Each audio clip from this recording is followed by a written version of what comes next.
Whirlpool front load washer. Frequently asked questions. Why is my Whirlpool washer not starting? Check the power connection first. Ensure the door is closed properly.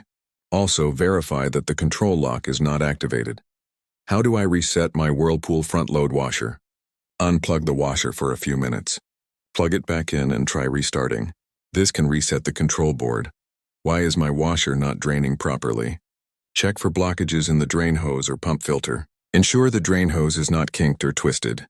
What causes a Whirlpool washer to leak? Inspect the door seal for damage or debris. Also, check hose connections and ensure they're tight and secure.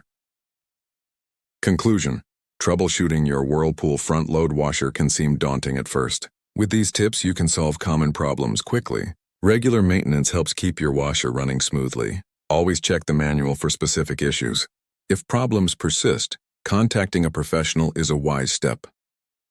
Remember, keeping your washer in good shape ensures clean clothes every time. Enjoy the ease and efficiency of a well-functioning appliance.